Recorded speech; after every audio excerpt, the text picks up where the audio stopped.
today's guest needs next to no introduction. Kari Byron has captivated audiences for years with her love for science, putting crazy and wacky experiments to the test on iconic shows like Mythbusters and the White Rabbit Project. Now she's hoping to get the next generation fired up for science with an exciting new nationwide challenge. Kari, thank you so much for being here. Please tell us about the National STEM Challenge.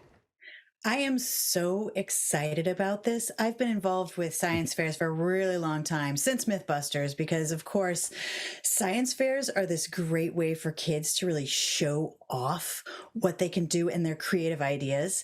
So the National STEM Challenge is a nationwide challenge for kids 6th through 12th grade.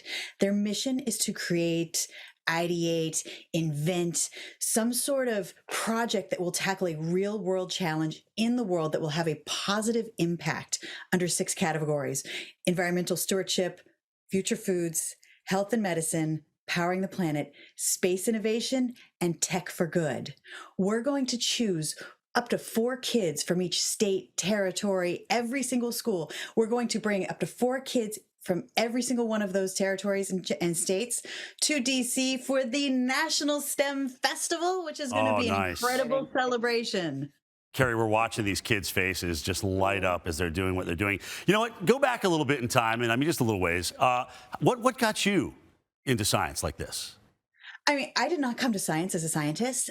I'm an artist, and I didn't really realize I was doing science until deep into Mythbusters, where we were doing all these experiments, and I thought I was just having fun. I mean, I approach science the way I approach art, where you just get your hands dirty. And all of a sudden they started using clips in the classrooms to teach physics or critical thinking. And I loved that side effect of Mythbusters, and that kind of became my life trajectory. That's when I started working with EXPLR, who does just that. We take short format videos, we add a standard aligned curriculum so that teachers can have discussions in the classroom. That's why we decided to also take on the National STEM Challenge, because we really want to celebrate STEM, and most of our programming is very STEM related. We know how important STEM programming is to every part of our lives. I mean, you guys are the Weather Channel. You are all scientists, so you understand how critical it is that we have a really science literate community. Oh, yeah. And Kari, so this, STEM has had a long time issues with diversity. So why is that so important to you, and that we need to change that? Well, I really don't think that genius has borders, and you don't know necessarily where to find them, but the teachers do. The science fairs in every single community know where to find those kids. That's why we're creating something that's a little more accessible than science fairs have been at the past, because we're also putting a digital programming that's going to happen all year long, profiling the kids and their projects, because we really think that a kid in Minnesota can inspire a kid in Alaska or New York with their projects, and we can create a bigger STEM community. You know, Kari, it's no secret what COVID did to these kids, all right, and they're behind and things like that. Are some of the things that you're doing here a way to maybe help them catch up a little bit?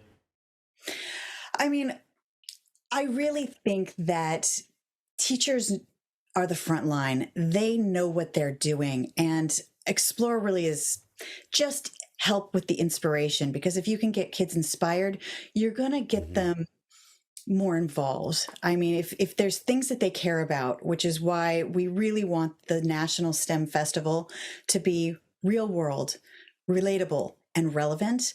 This challenge is really just to get the kids thinking so that they get back into what they really love. Because I'm somebody who comes from art to science, I understand you have to figure out a way to make it fun and interesting to them to get them there.